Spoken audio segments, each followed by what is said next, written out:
Beleza, bom dia, Brás.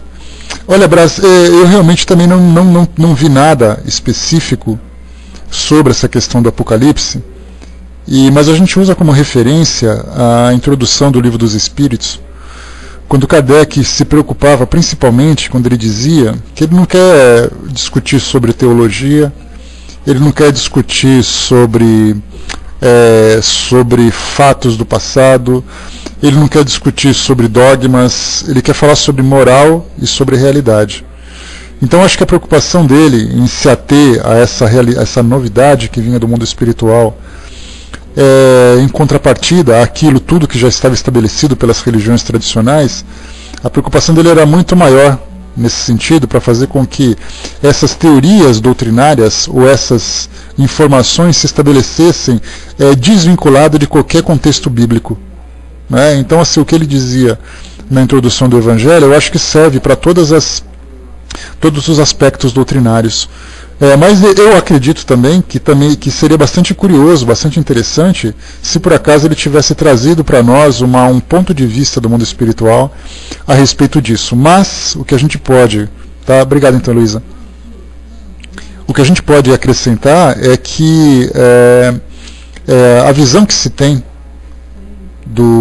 dos textos bíblicos, principalmente naquilo que diz respeito à Gênese, que é uma linguagem, utiliza uma linguagem figurativa a respeito da origem do mundo, a transformação do mundo, o que Kardec coloca para nós sobre essa mudança que está vendo, você pode encontrar no próprio livro A Gênese, lá no final, quando você tem sobre a transformação do mundo, essa fase de transição planetária.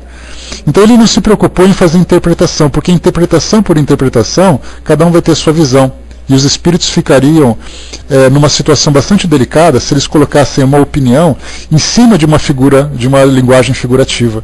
Então, quando se fala sobre a vinda dos espíritos mais evoluídos, a transformação do mundo, desencarnações coletivas, essas a gente pode perceber que o Apocalipse ele é trazido de uma forma muito mais real, na visão de Kardec e na visão dos espíritos também, do que se preocupar em reinterpretar aquelas passagens do Apocalipse, que é o livro das revelações. Eu tive a oportunidade de fazer a leitura de um livro publicado pelo José de Paiva Neto, da Legião da Boa Vontade, o presidente da Legião da Boa Vontade, em que ele faz uma interpretação sobre o Apocalipse. E não deixa de ser uma visão interessante. Mas, mais uma vez, é apenas mais uma interpretação. Então, visão por visão, cada um dá a sua opinião. E isso, ele falava dos cavaleiros, o que significa cada cavaleiro, quando se fala sobre doenças, tragédias, fome que o mundo está passando, essas desencarnações. Faz muito tempo que eu li, eu nem lembro direito o que era.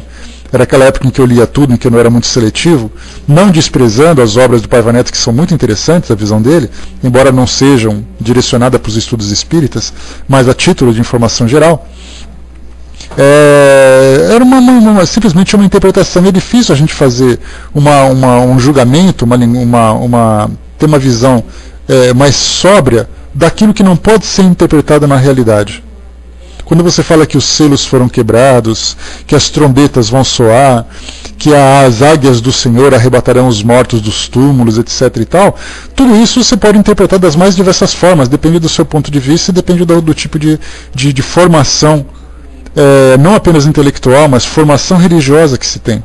Então eu acredito que os espíritos não tiveram preocupação em entrar nesse conflito, até porque, a gente tem que lembrar sempre, que se eles se atessem, se eles se dedicassem a contradizer aquilo que a Bíblia estava trazendo para nós, seria um problema muito grande. Porque eles estariam entrando num campo extremamente delicado, extremamente sensível,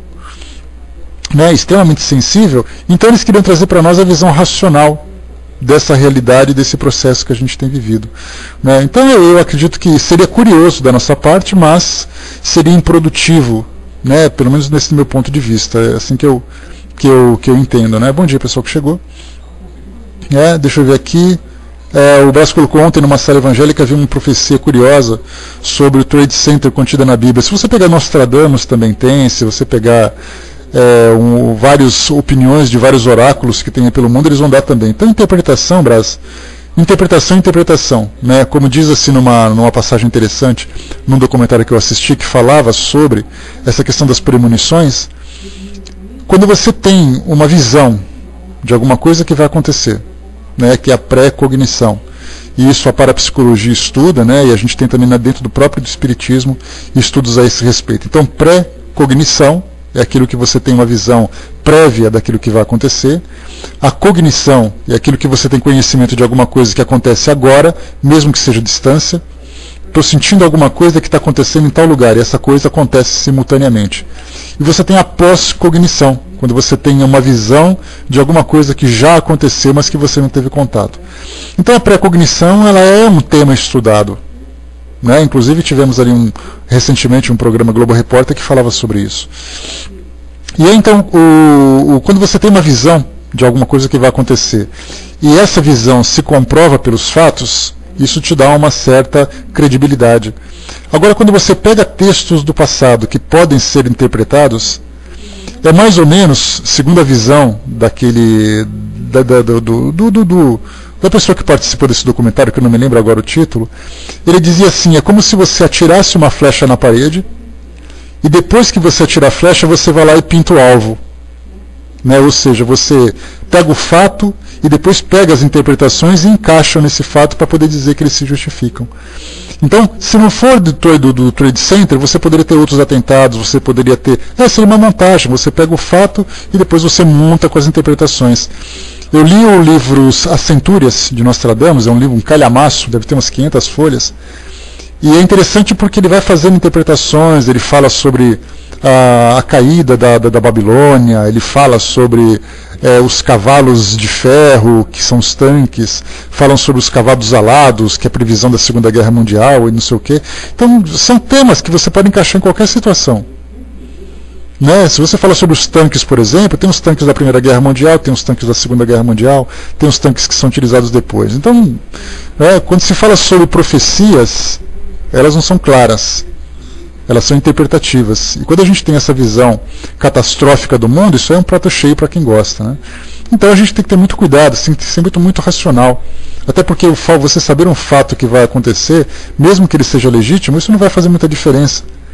Né? Porque você não vai conseguir mudar aquilo que vai acontecer. Né? Então, isso fica mesmo a critério daqueles que gostam dessa ideia catastrófica mesmo. Landon perguntou, né, não era ele que se dizia a reencarnação de Kardec? Não. Quem era a reencarnação de Kardec era Oswaldo Polidoro.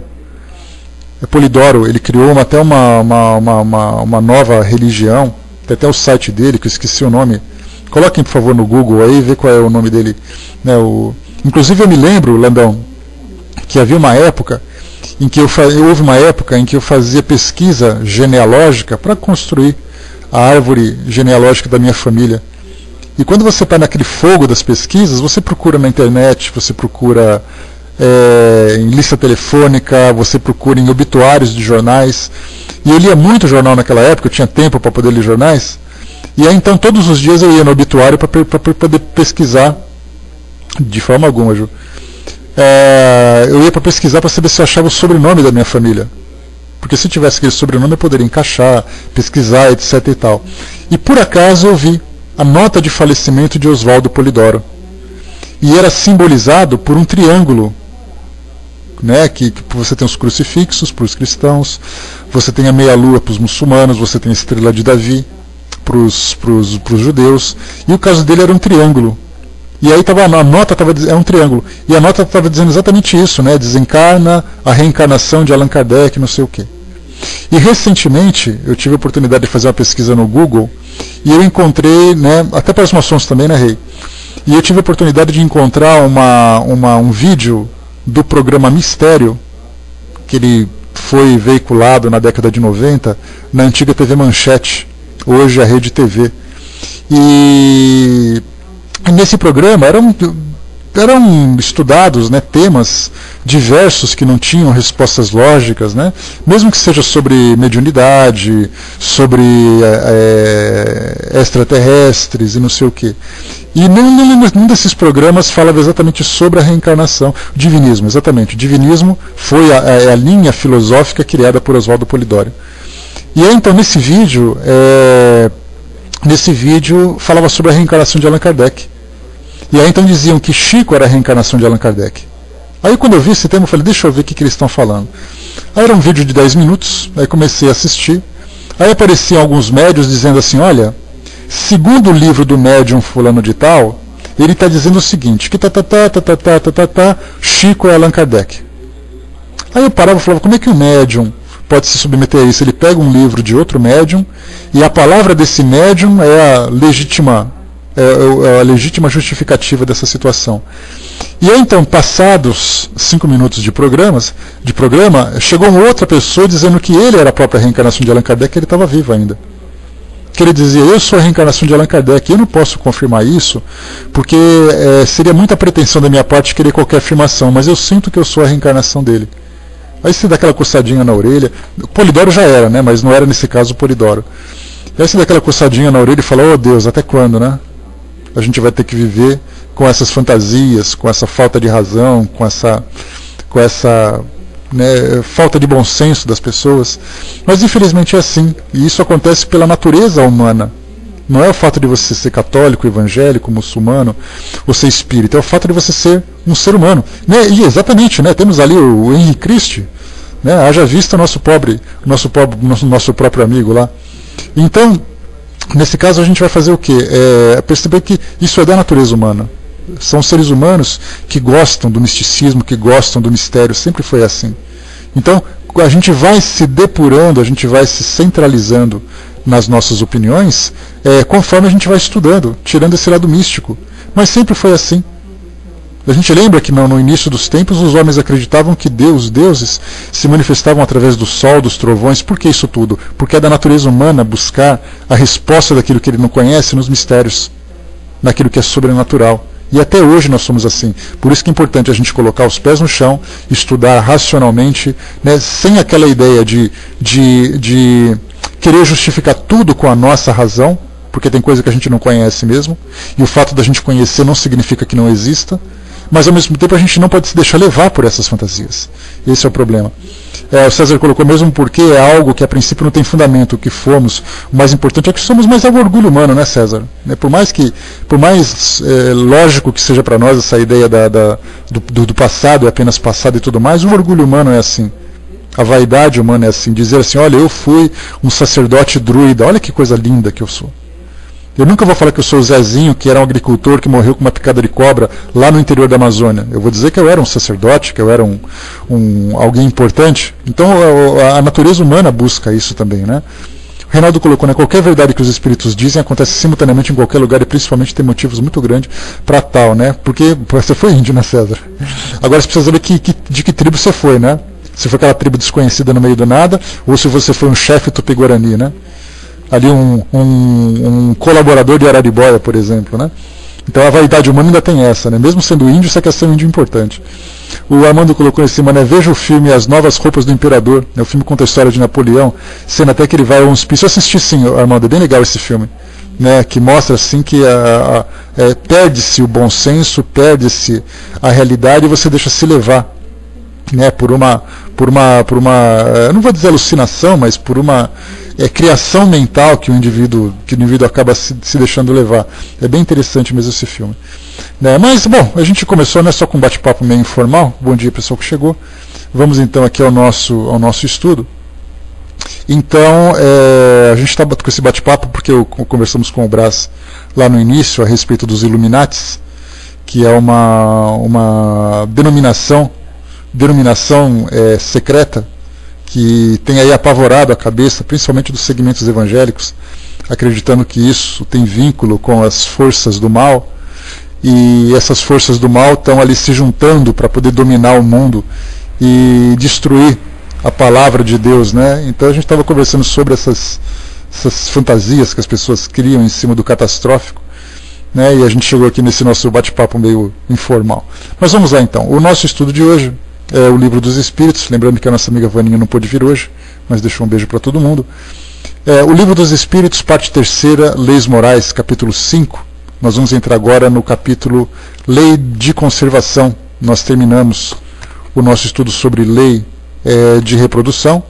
Inclusive ontem eu postei lá na nossa página, na nossa página do Facebook, lá da JDE, um artigo que saiu ontem a respeito de um indiano que tinha, eu acho que 39 esposas, e estava querendo mais ainda, né? Então isso vem ilustrar exatamente, e ele era líder de uma seita indiana, que o que valia era a poligamia, né? Então ele tinha ali 100 e tantos, se vocês acharem lá no Facebook, vocês me falam, 100 e tantos filhos, não sei quantos netos, e a família estava crescendo cada vez mais. Sei que se compunha de 181 pessoas, juntando noras, juntando filhos, juntando netos e não sei o quê. E agora a gente vai entrar na lei de conservação, falar sobre o instinto de conservação, os meios de conservação, o gozo dos bens da terra, necessário e supérfluo, e privações voluntárias, mortificações, né, que são temas de estudos interessantes. A gente vai iniciar aqui com o primeiro item, instinto de conservação. Kardec colocou isso para nós em apenas 2 questões, e a gente depois vai passar também para os meios de conservação, fazer ali uma unificação desses dois itens. Então a gente começa aqui, instinto de conservação, a questão 702. Kardec pergunta aos espíritos: o instinto de conservação é uma lei da natureza? Os espíritos respondem bem objetivos: sem dúvida, todos os seres vivos o possuem, qualquer que seja o seu grau de inteligência. Nuns é puramente mecânico, e noutros é racional.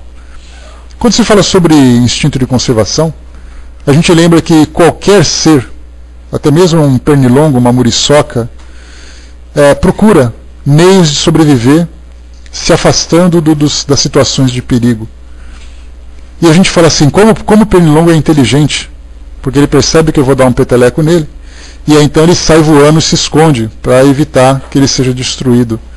Só que nós percebemos que seres vivos nesse grau de desenvolvimento biológico, eles não têm condições de fazer uma avaliação racional daquilo que vai colocá-lo em risco. Mas como foi colocado para nós aqui, para uns isso é puramente mecânico. Então todos os seres vivos são dotados de um instinto de conservação, um instinto de sobrevivência, não simplesmente por um capricho, mas lembrando, quando os Espíritos colocam para nós, aqui no próprio Livro dos Espíritos, qual é o motivo da reencarnação, eles respondem que é uma necessidade que nós temos para a interação com o meio ambiente, com o meio material, de forma a desenvolver o nosso intelecto e de forma a desenvolver os nossos valores. Então a reencarnação, sendo uma necessidade para nós, que somos seres já desenvolvidos no alto da cadeia evolutiva aqui do nosso mundo, nós nos encontramos numa condição de analisar essa nossa situação, a nossa vivência, a nossa existência. Mas para esses seres que reencarnam, que não têm essa condição de entender o porquê de estarem vivos, são dotados de um instinto mecânico que vão fazer com que se preservem, a fim de contribuírem com esse processo evolutivo. Se todos os seres se encadeiam na natureza, do átomo ao arcanjo, como é dito no Livro dos Espíritos, e a reencarnação, né, ou seja, você estar aqui presente no mundo físico, retornar ao mundo espiritual, voltar ao mundo físico, nesse processo incontável para todos nós, isso é uma necessidade que todos os princípios espirituais, todos os seres espirituais, seres vivos, precisam, daí então eles se autopreservarem sem saberem porquê. Conversando sobre uma aula de filosofia ou de sociologia, que eu tive a oportunidade de dar para uns alunos, a gente falava sobre a ideia da razão, a ideia do intelecto e do entendimento a respeito da nossa situação. E o texto que nós estudávamos falava sobre os animais. De imaginar, por exemplo, quando você tem ali um animal de estimação, um gato, um passarinho, um cachorro, um gato, seja lá qual for, alguns têm aranha, baratas, né, vai saber. Mas esses animais, então, quando você para e você simplesmente fica observando esses animais, tiverem oportunidade, parem, mesmo que vocês não tenham animais e vocês passem no local que tenham, deem uma parada assim de uns 2 minutos e fiquem parados simplesmente observando os animais. E tentem imaginar o que eles estariam pensando naquele momento. Quando eles estão deitados assim no quintal, quando estão deitados na rua, estão parados ali no aquário e tudo mais, o que eles estariam pensando a respeito de si mesmos? Isso mostra para nós uma condição chamada ser ciência. Ser ciência significa o indivíduo ter consciência de si mesmo, da sua existência, ele saber, como diz para nós os pensadores iluministas, né? Penso, logo existo. E nesse pensamento, né, que eu penso, logo eu existo, significa que eu tenho entendimento de que eu existo, embora eu possa não saber porquê. Mas eu sei que a minha existência é uma realidade, eu sei que eu tenho recursos para poder manter a minha existência, e tenho até alguns objetivos traçados, alguns objetivos pessoais. Mas quando a gente volta para essas espécies inferiores, eles simplesmente não têm noção, eles simplesmente vivem mecanicamente. Eles sabem que eles precisam se alimentar, sabem que eles precisam se proteger, sabem que precisam se reproduzir, e isso basta para que eles se mantenham vivos. Mas eles não têm essa ideia. Mas depois de muitos e muitos ciclos reencarnatórios, esses princípios espirituais começam a se desenvolver, desenvolvendo também princípios e atributos que vão fazer com que eles alcancem escalas cada vez mais superiores da sua condição, mais elevadas a partir da sua condição. Então, essa ideia do instinto de conservação, se é considerado uma lei da natureza, sim, é uma lei da natureza. Mas para nós, que somos pessoas leigas com relação aos princípios divinos, aos princípios evolutivos, nós simplesmente acreditamos que somos assim porque tem que ser. Mas a partir do momento que a gente começa a observar, se a gente vai, por exemplo, pegando um documentário a respeito dos animais na África, em que nós temos as manadas pastando aqui, pastando ali, os predadores atingindo, vai com Deus, Ronald, bom dia, os predadores abatendo as suas presas, né, as suas vítimas, para poder se alimentar, e depois que eles fazem isso, eles vão e começam a descansar embaixo da sombra de uma árvore. Aí eles ficam ali quietinhos, e eles vivem então nesse ciclo contínuo de sobreviver dia após dia, sem saberem porquê. Isso então é um instinto puramente mecânico. E para esse instinto, no caso que a gente tem, esse instinto de conservação, ele é formado não apenas dizer assim, olha, o instinto de conservação existe, mas existem mecanismos dentro desse instinto de conservação que mantêm a nossa vida. Por exemplo, assisti agora pela manhã uma entrevista com uma, não sei se era uma psiquiatra, né, ela passava na Ana Maria Braga, eu estava aqui preparando estudo, e minha mãe assistindo aqui próximo, e eu observando o que ela falava, porque o tema era sobre os assaltos, sobre a violência urbana. Que pessoas que desenvolvem aquele trauma, né, aquele estresse pós-traumático, depois de serem assaltados, depois disso, depois daquilo. E ela falava, dentro da visão profissional dela, que o medo, que é interessante, ele faz parte da nossa natureza. Que desde os primórdios dos tempos, os seres vivos, os seres humanos, são dotados desse instinto. Ou seja, podemos chamar desse instinto ou desse mecanismo. Que tudo aquilo que para nós é desconhecido, nos provoca um certo tipo de reação.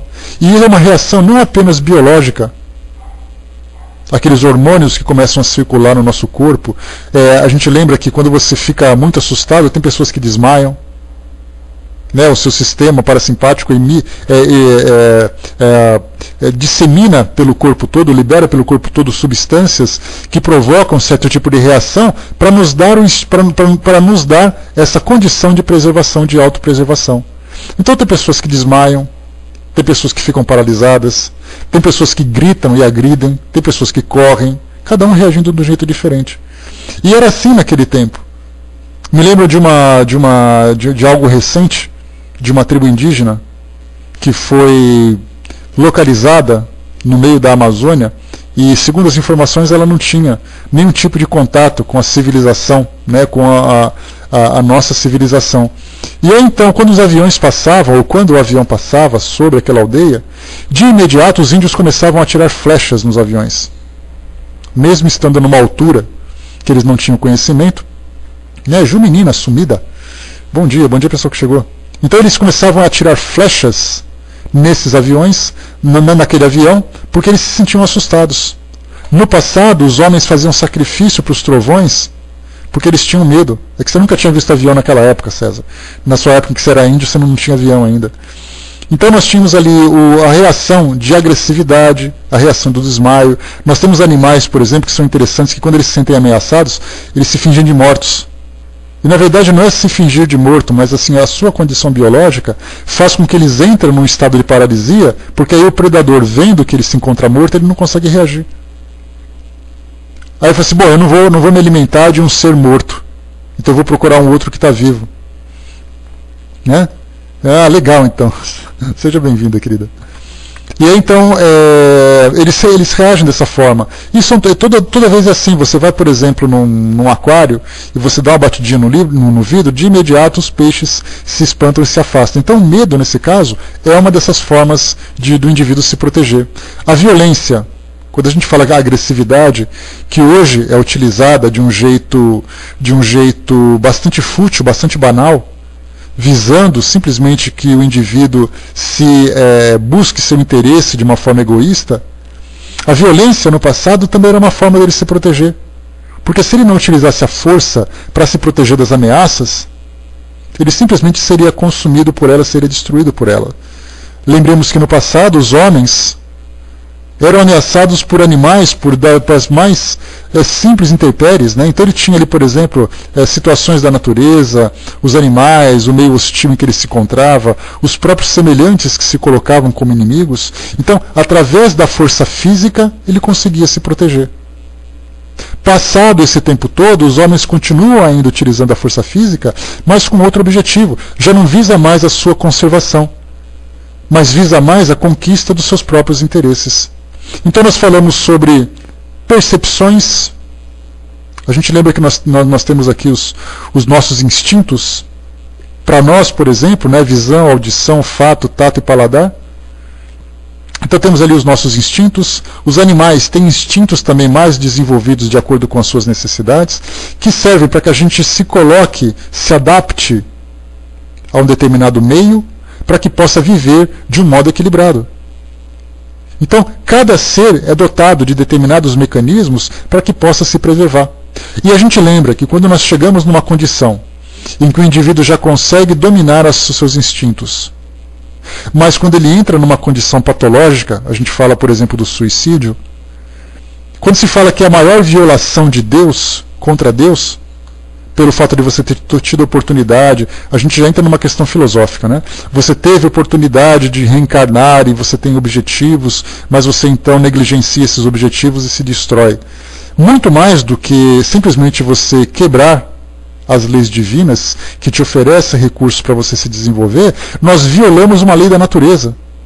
Porque se o ser humano ele é dotado de instintos para sobreviver, quando ele opta pelo suicídio, ele viola os seus próprios princípios de sobrevivência.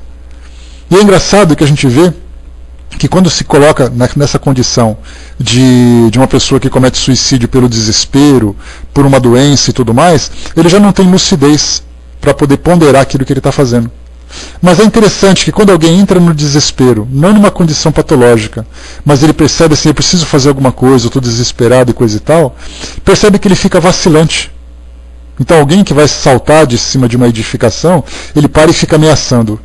Aí alguém vai conversar com ele fica protelando, eu vou pular, eu vou fazer isso, eu vou fazer aquilo. Ontem mesmo eu assisti um filme interessante que tinha um policial que pegou uma arma, ele estava ali numa condição de desespero muito grande, aí ele pegou a arma, colocou assim embaixo do queixo, aí ele puxou o gatilho, né? A gente lembra que o cão, que é aquela parte de trás da arma, começou assim a ser puxado e de repente o telefone tocou.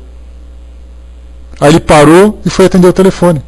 E a gente fala assim, mas espera aí, ele estava assim prestes a se matar, por que o telefone teve tanta importância para ele? Porque ele fazia aquilo violando todos os seus princípios de sobrevivência. E aí então ele ficava era um advogado na verdade, né? Então ele ficava assim, né, eu vou me matar, mas eu não tenho coragem, eu acho que eu vou fazer isso, eu vou fazer aquilo tudo. Então percebe que aqueles que cometem o suicídio são pessoas que estão completamente desorientadas com relação às suas necessidades, com relação a si mesmo. Daí então, todos os seres são dotados. Para uns racionalmente, para outros puramente mecânico. Por que é tão difícil matar uma barata? Será que ela está preocupada? Nossa, eu tenho que fugir porque o pé daquela pessoa está vindo aqui, porque aquela barata, porque aquele veneno, aquele chinelo vai me bater. Não, ela simplesmente vai porque ela se sente ameaçada.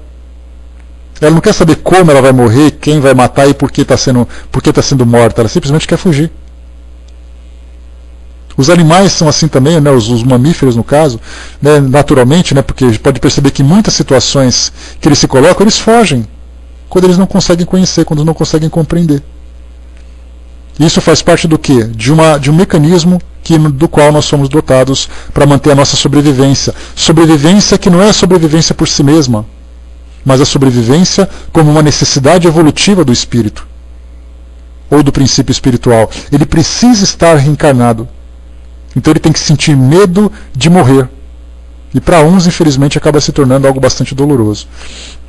Deixa eu ver o que vocês colocaram aqui só um pouquinho. Bom dia, pessoal. O Afonso colocou, né, toda essa ideia religiosa não seria um modo de preservação do medo de não existir mais? Eu não sei se você perguntou ou se foi uma afirmação, Afonso, mas a psicologia hoje, inclusive, ela age até de uma forma contrária, né, ou uma forma contra o entendimento de todos os seres vivos, de todos os seres humanos, a respeito da sua condição espiritual, mas a religião é, para muitas pessoas, uma questão psicológica, uma muleta psicológica, para poder se sustentar diante do desconhecido. Ele não sabe de onde veio, ele não sabe para onde vai. Então ele precisa de um meio de se conectar com uma força superior. Essa força superior, que conforme os espíritos nos colocam, já vem registrado na nossa consciência. Todos os seres vivos, em todas as partes do mundo, buscam uma conexão com o mundo espiritual, com essa força superior, sejam eles de sociedades civilizadas, sejam de sociedades primitivas. Se você pega hoje, aqui no Brasil, nós temos aqui as nossas religiões organizadas. Quando você vai, por exemplo, para o meio da Amazônia, encontra uma tribo que não teve contato com a civilização, eles ali têm ali as suas formas de se conectarem com o mundo espiritual. Então é instintivo no ser humano ter esse entendimento de que há algo superior a ele. E isso é uma questão psicológica, a princípio, dentro dessa visão da nossa ciência atual. Mas conforme a gente vai analisando o comportamento das pessoas diante dessa vivência religiosa, nós temos ali aqueles que utilizam, por exemplo, meios de praticarem cultos, de utilizarem dogmas, de utilizarem princípios filosóficos para poder fazer com que esse seu entendimento instintivo do mundo espiritual seja para ele algo racional. Então você pergunta para as pessoas, você acredita em Deus? Claro que eu acredito. Mas por que você acredita em Deus? Acredita porque disseram que existe alguma coisa? Porque você sente alguma coisa além daquilo que você está vendo? Ou porque você tem necessidade de acreditar em alguma coisa? E aí então esse tema, que é a fé, vem sendo estudada incessantemente na atualidade pelos meios científicos. A psicologia, a psiquiatria, a medicina, entendendo o que é a fé exatamente. O que ela causa organicamente, tá, beleza. Tá? Organicamente, no indivíduo, eles fazem tomografias, ressonâncias magnéticas, para saber qual parte do cérebro fica ativa quando o indivíduo está naquele momento de prece. Então, a princípio, dentro da visão científica, é apenas uma muleta psicológica que provoca reações nos indivíduos. E lembrando que a ciência não reconhece a existência do mundo espiritual pelo fato de não ter provas.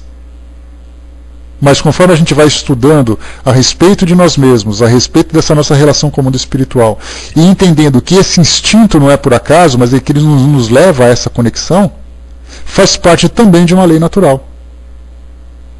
Essa que é a parte interessante. O César colocou, normalmente o cara está na condição, na verdade, está esperando que aconteça alguma coisa que o impeça. É o medo, né, César, no caso do suicídio que a gente colocou. Ele quer fazer aquilo por um desespero, mas alguma coisa está impedindo que ele faça. Não apenas influências espirituais, mas é seu próprio instinto que o impede de fazer com que isso aconteça. O Afonso colocou, né, minha bisavó falava que as crianças que nasciam com problemas eram descartadas assim. Né? Essa é a própria sociedade, depois foi amadurecendo e percebendo que hoje as coisas são diferentes.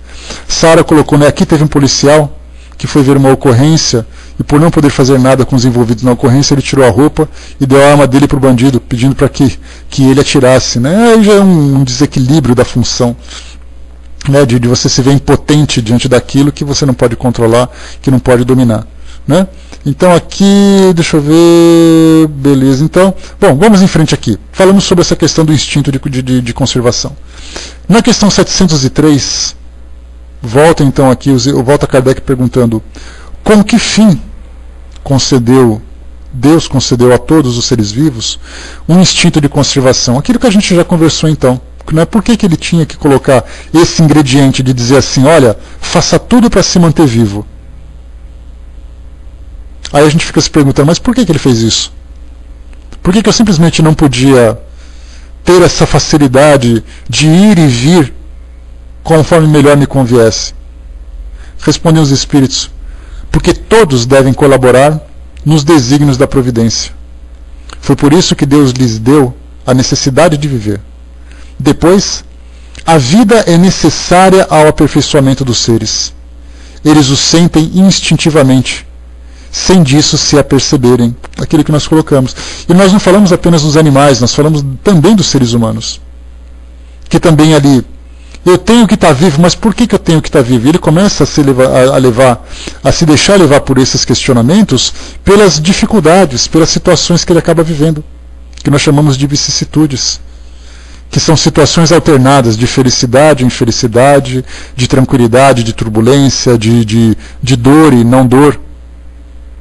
Então, nesse caso, ele fica questionando a sua sobrevivência diante das situações que ele acaba encontrando na sua vida atual. E aí ele fala assim, mas a minha vida não tem sentido, porque eu estou desolado, porque eu estou decepcionado, porque eu estou sofrendo. Então, é esse questionamento que ele faz. Mas a gente vê, naturalmente, que todas as nossas reações nos levam à autopreservação.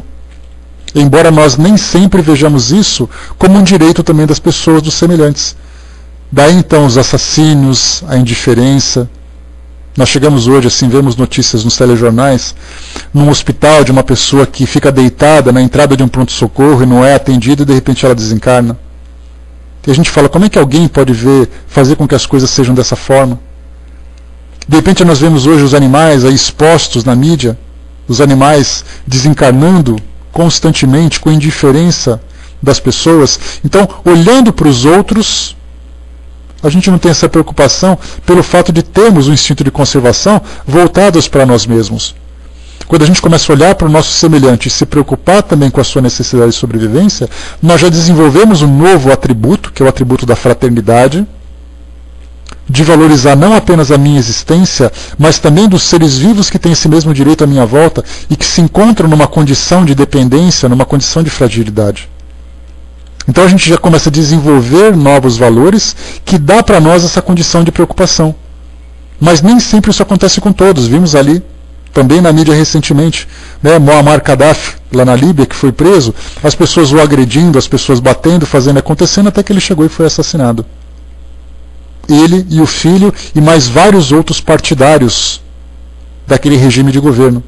E aí então a gente pergunta, como é que as pessoas têm coragem de matar um semelhante? Simplesmente porque, nesse caso, existe o egoísmo e existem os interesses. Mas instintivamente cada um consegue tomar conta de si mesmo. Eu me lembro de um documentário chamado Senta a Pua. Senta a Pua é o lema da Força Aérea Brasileira, foi o lema da Força Aérea Brasileira durante a Segunda Guerra Mundial. E nesse documentário tem entrevistas com vários oficiais que participaram daquela campanha, principalmente na Itália, né, Ju? Ali perto de Nápoles, naquela região. E aí então entrevistava um dos oficiais e ele dizia assim, olha, quando nós chegamos aqui, o ambiente para nós era tão temeroso que a gente não sabia nem por onde começar. E quando a gente sabia que um companheiro ia para uma determinada missão e não voltava, a gente ficava chorando de desespero, de saber que aquele companheiro desencarnou e tudo mais, que ele morreu, que ele foi destruído, que ele foi abatido. Depois de um tempo, as mortes se tornaram tão comuns, e eles se envolveram tanto com aquela condição de autopreservação, que ele dizia, depois de um tempo, você procurava quem você ia matar. Você estava desesperado para atirar em alguém. No começo você chora, porque os seus valores civilizados acabam dominando a sua consciência. Quando você entra numa condição de hostilidade, e o seu instinto de sobrevivência te domina, e aí então você consegue transformar tudo aquilo que você acreditava. Se no começo você chora, agora você estava procurando gente para matar. Porque é isso que você fazia. Então para nós a gente percebe que nós temos essa necessidade de sobrevivência a respeito de nós mesmos, mas ainda não nos preocupamos com as pessoas.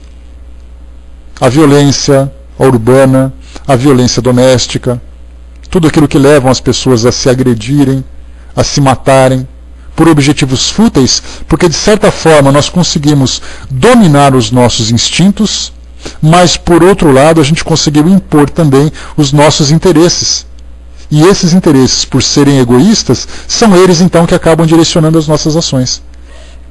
Afonso colocou, eu perguntei a ela, né, por que fazer essa maldade, né, com as crianças que nasciam com problemas. Ela disse que crueldade era sacrificar os outros em benefício de um, né, a sua bisa. Né? Então, é exatamente o que se coloca, né, uma sociedade que vê assim, olha, vamos sacrificar os mais fracos para preservar os mais fortes.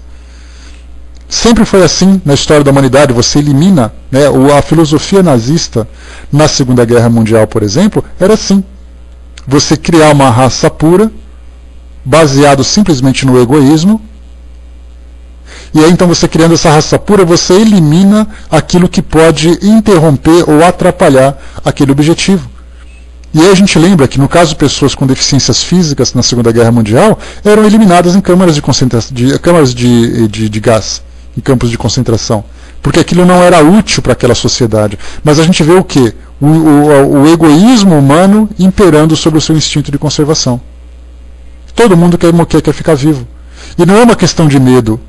A gente vê naqueles casos em que pessoas, bom dia pessoal que chegou, aquele caso em que pessoas que são ameaçadas de morte, ele é todo corajoso, ele é todo poderoso e coisa e tal, de repente ele se vê numa situação em que ele vai ser assassinado, ele se ajoelha e implora, não me mata, não me mata.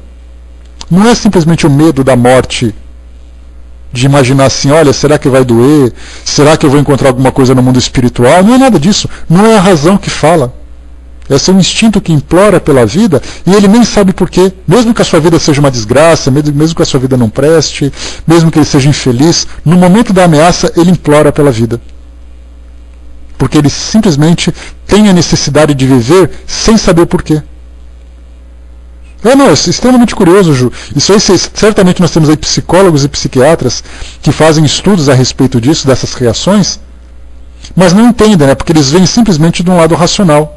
Porque o ser humano é dotado do instinto de conservação. Mas por que exatamente? Por que ele tem que se manter vivo? Por que é importante para ele a permanência nesse ambiente enquanto se fizer necessário? Porque é um princípio espiritual ou um princípio num processo de evolução. E sem essas aulas, digamos assim, a criança é obrigada a ir para a escola.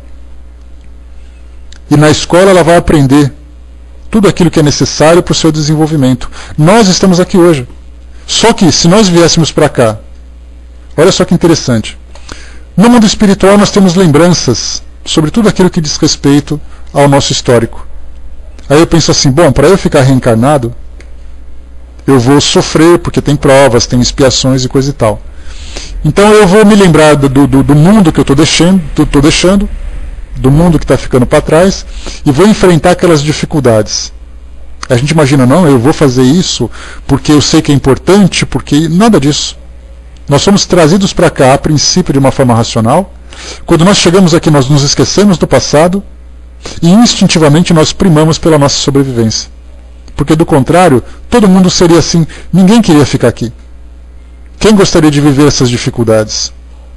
A gente pega hoje, por exemplo, lá na Turquia, onde teve terremoto, nós vamos lá ali por Oriente Médio, lá para o Sudeste Asiático, onde nós tivemos ali chuvas fortes que fizeram desencarnar também 300 e tantas pessoas, terremotos, chuvas. Depois que acontecem essas catástrofes, a gente vai para esses ambientes fazer uma análise, se isso fosse possível para todos nós. Aí nós viríamos pessoas chorando pelo fato de terem perdido entes queridos.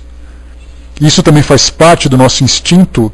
É instintivo para nós o sentimento de afeto que nós alimentamos uns pelos outros, essa preocupação. Né? São desencarnes coletivos, né, Lourenço? A gente não sabe porquê, a gente não sabe como, mas simplesmente sabe que as coisas acontecem com uma razão específica. Então as pessoas protegem os seus entes queridos, e a gente fala assim, mas por que nasce em nós esse amor fraterno uns pelos outros? A gente também não sabe, olha que interessante. A gente simplesmente sabe que a gente gosta das pessoas porque gosta. Por que nós temos mães, por exemplo, que nunca viram aquela criança e de repente a criança nasce e ela fica babando de amor por aquela criança? O instinto materno. Os animais são assim. Pega-se uma cadela, por exemplo, que acabou de ter cria, e dessa cria, quando você se aproxima, ela te ameaça. E ela não tem, a princípio, nenhum laço de afeto com aquele bebê, com aquele cachorrinho. Mas ela simplesmente sabe que tem que proteger. Então, instinto materno, sentimento fraternal, instinto de conservação. Olha quantos elementos. E a gente ficaria aqui muito tempo conversando sobre tudo isso para descobrir aquilo que tem em nós que a gente não entende por quê. Que é o caso que nós colocamos, por exemplo, o reflexo, o medo, a violência, ou no caso a agressividade. Quando a gente vai brigar com alguém, por exemplo, naquelas brigas, né, que a gente vê assim, briga de trânsito, briga entre pessoas que estão se agredindo, se a gente pudesse tirar foto do rosto delas, a gente veria as pessoas fazendo careta, mostrando os dentes. Por que isso tudo? Porque instintivamente é a forma que ela tem de se proteger. Faz parte do instinto de conservação. E a gente falava sobre a Turquia. Você chega lá e vê pessoas chorando pela perda de seus entes queridos. A gente vê pessoas que, mesmo feridas, lutam para ficar vivas. Socorro, me ajuda! Ela está pedindo porque ela está sofrendo, porque está com a perna machucada, ou porque alguma coisa diz para ela, você tem que ficar vivo. Então ela implora pela assistência, implora pela ajuda, porque ela tem, não é apenas o medo de morrer, mas é muito mais a necessidade de ficar vivo. Que é exatamente sem disso se aperceberem, que sentem isso simplesmente instintivamente. Então a gente vê que esse nosso tema, né, esse tema que começa a clarear na nossa mente a respeito do nosso comportamento, a respeito da nossa conduta, a respeito da simples presença de todos nós aqui nesse nosso mundo, eles têm ali objetivos e têm mecanismos que estão muito além da nossa compreensão. E mesmo que a gente faça estudos a esse respeito, são estudos bastante limitados. Porque eles estão limitados pelo nosso conhecimento ou pelo nosso desconhecimento a respeito da nossa vivência no mundo espiritual. Então eu não sei o que tem no mundo espiritual, mas eu tenho que estudar aqui. Então, interessante perceber que as nossas ciências, embora se dediquem aos estudos a respeito dos mais diversos temas, eles são assim quebra-cabeças que são interminados, faltando peças para se encaixarem. Mas eles não encontram essas peças porque estão procurando no local errado. Quando a gente pegar, por exemplo, a medicina, que é a nossa ciência que tenta desvendar os mistérios biológicos, e de repente a gente começa a fazer um estudo sobre medicina espiritual, que fala sobre perispírito, que fala sobre energias, que fala sobre situações que para nós são desconhecidas, a gente percebe que você procura desvendar alguma coisa, seria mais ou menos que a gente quisesse descobrir tudo a respeito do mundo, apenas estudando aquilo que está acima da água, mas sem se aprofundar e sem conhecer aquilo que se encontra submerso nesses oceanos espalhados aí pelo nosso planeta. Nós sabemos tudo a respeito do mundo. Já exploramos selvas, já exploramos montanhas, já exploramos cavernas. Tá, tudo bem, você já foi para uma fossa abissal explorar as profundezas dos oceanos? Não, então você não pode dizer que conhece. Então as espécies que hoje surgem para a nossa ciência, para a nossa biologia, que espantam ali os cientistas que falam, nossa, descobrimos uma nova espécie. E eles acreditavam que já sabiam tudo. E de repente eles começam a estudar aqui o nosso planeta, conhecemos tudo a respeito do planeta. Mal sabem ele o que tem pelo universo. Então a gente percebe que quanto mais a gente busca conhecimento, mais a gente percebe que desconhece, né, o todo. Por exemplo, né, César, sem falar os mistérios da mente, os mistérios da psique, que também é a mesma coisa. O nosso conhecimento se baseia ainda em tudo aquilo que é material. Eu encontrei alguma pedra, eu encontrei um animal, eu encontrei um relevo, eu encontrei um vegetal, e eu faço estudo microscópico nesses seres, o estudo geológico, seja lá como for, e aí então é o que é palpável para nós. Então a nossa ciência, por ser uma ciência materialista, busca ainda conhecimento a respeito da matéria. Mas quando a gente fala da metafísica, aquilo que está além do físico, aí então a nossa ciência não é capaz de explorar. E é ali que se encontra o grande mistério. É ali que se encontram, né, todos os segredos daquilo que nós somos, daquilo que nós estamos fazendo, como tudo começou, mas a ciência não tem como explorar. E pelo fato dela precisar de argumentos que são reais, argumentos que são palpáveis, ela não pode simplesmente começar a adentrar nesse mundo. Um cientista que fala assim, olha, eu estou estudando sobre o espírito, ele é de imediato desacreditado pelos seus próprios colegas. Nós tivemos recentemente um estudo, existe um estudo em desenvolvimento, feito por psiquiatras, principalmente de Juiz de Fora, a respeito da experiência de quase morte, que passou na televisão, saiu na revista super interessante, se eu não me engano, agora da semana retrasada. Alguns psiquiatras, alguns profissionais da área de saúde, de Juiz de Fora, daqui de São Paulo também de outros países, dos Estados Unidos, por exemplo, que estão estudando a experiência de quase morte. Quer dizer, a existência da alma além do corpo físico. E esses psiquiatras, pelo fato de estarem ali se aprofundando nessa nova área de estudos, estão sendo criticados pelos colegas. Como é que você pode se sujeitar a estudar sobre alma, a estudar sobre espírito? Medicina não é isso.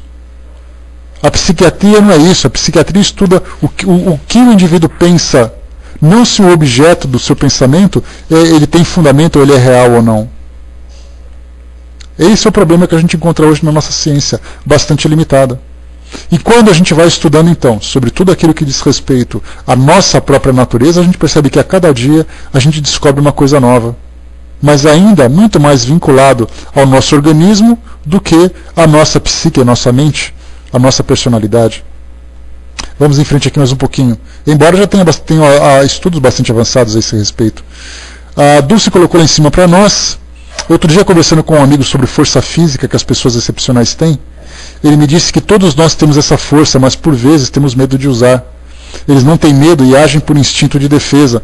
A gente pode dizer assim, Dulce, que é uma reserva que todos nós temos para situações de grande emergência. Porque quando nós utilizamos essa super força, digamos assim, nós levamos o nosso corpo ao extremo. E levando o nosso corpo ao extremo constantemente, a gente não teria muito tempo de vida. O nosso corpo entraria em falência, em colapso, em pouco tempo.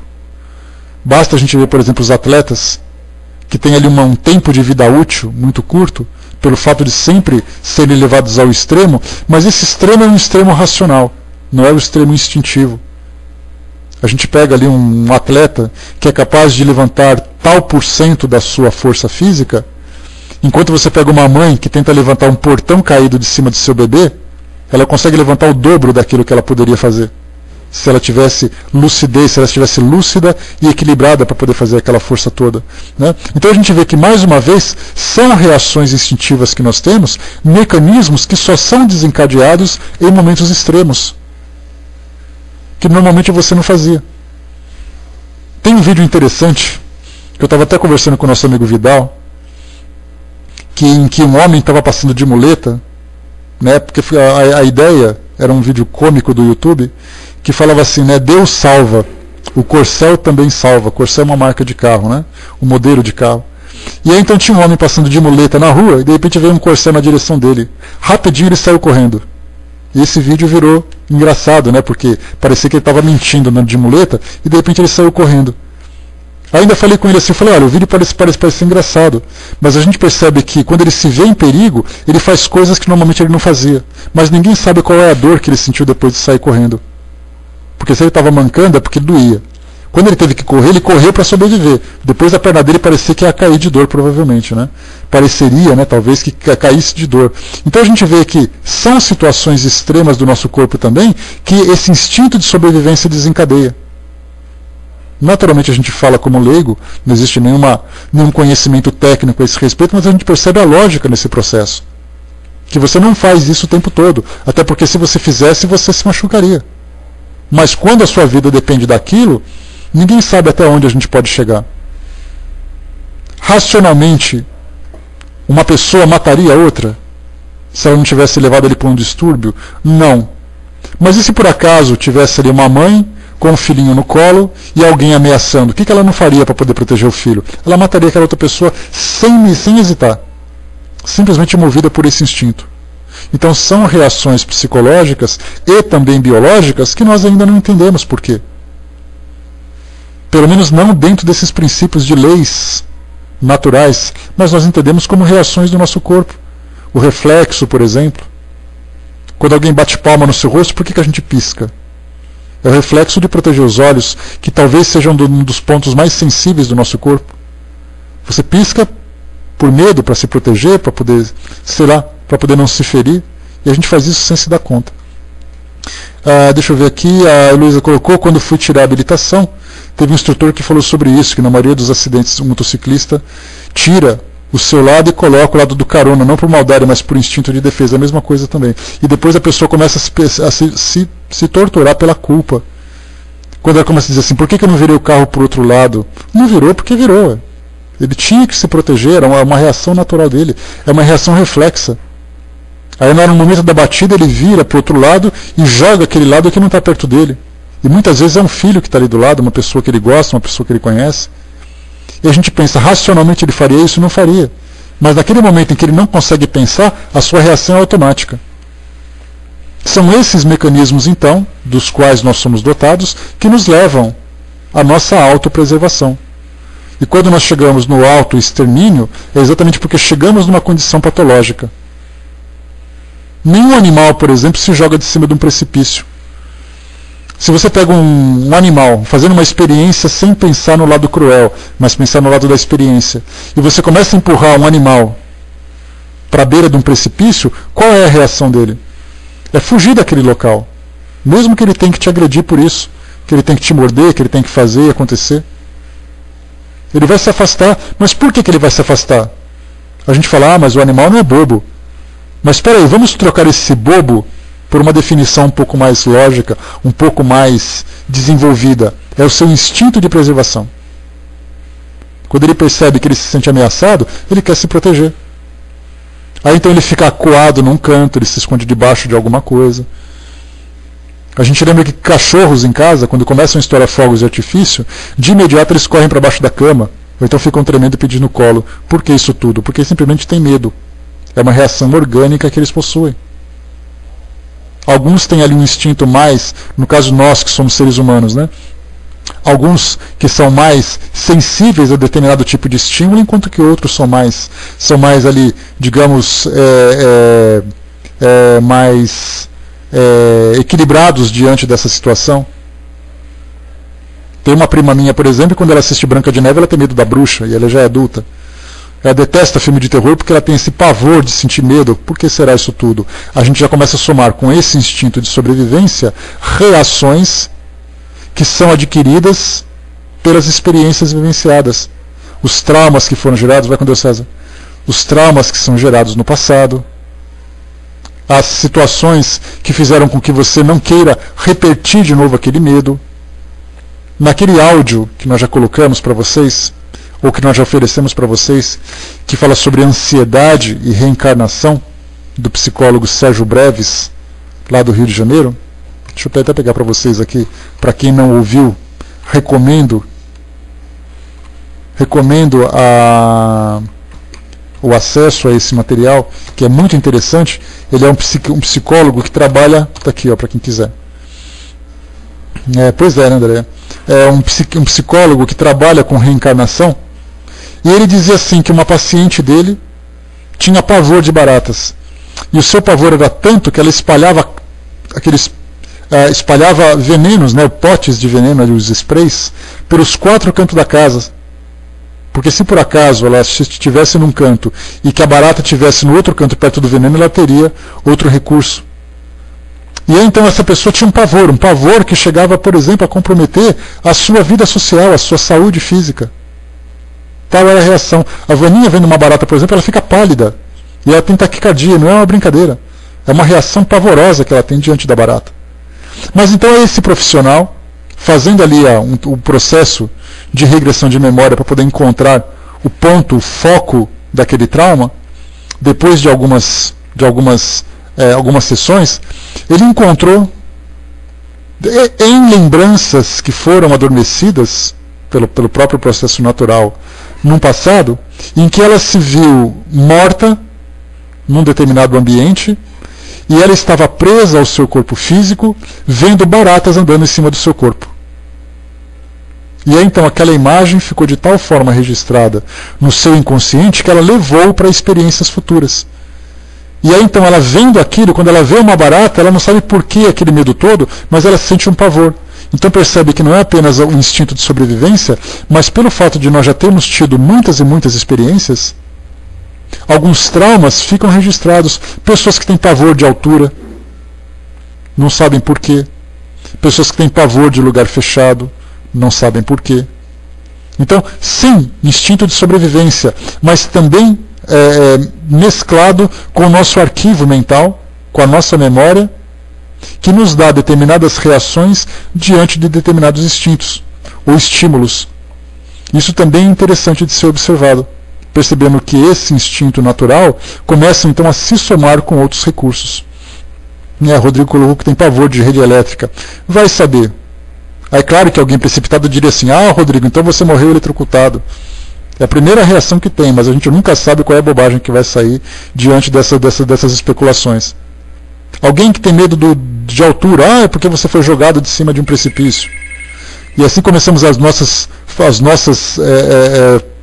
ricas especulações e fantasias, né? Então, isso é bastante natural para nós também. Deixa eu ver aqui. São medos mais diversos, né? Se o medo de dirigir e tudo mais. Estudando ou assistindo aquele programa que eu falei para vocês, que falava sobre estresse pós-traumático, a gente lembra que tem pessoas, por exemplo, essa profissional comentava que você passa por um trauma, um assalto, por exemplo, onde você é ameaçado de morte, onde você faz isso, onde você passa por aquele momento de ameaça. Chega uma hora em que você, acabou o trauma, você está em casa seguro, você está bem, então vem a síndrome do estresse pós-traumático. E essa síndrome, ela pode se desenvolver, por exemplo, depois de um mês, depois de 2 meses. Passado então esse tempo, passado esse tempo, depois daquilo que ela vivenciou, daquilo que ela experimentou, tá, só um instantinho, pessoal, por favor, um minutinho só que eu já volto, rapidinho. Voltando, pronto. Então ela falava da síndrome do estresse pós-traumático.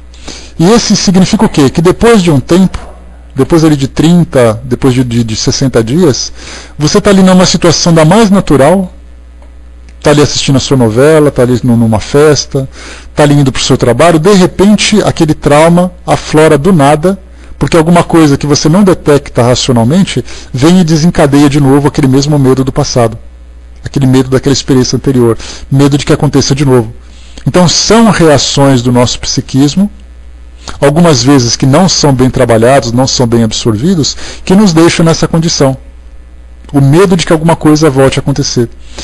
Só para poder ilustrar, há alguns anos nós tivemos uma experiência bastante problemática aqui em São Paulo, com uma chuva pavorosa que teve, e a minha casa, nesse caso, ela foi assim inundada, 1,5 metro de água dentro de casa. A rua toda foi alagada, câmeras de televisão que vieram mostrar o estrago que foi feito aqui na nossa região e tudo mais. Para quem estava naquela época, se lembra como isso foi. Faz mais ou menos uns 3 anos,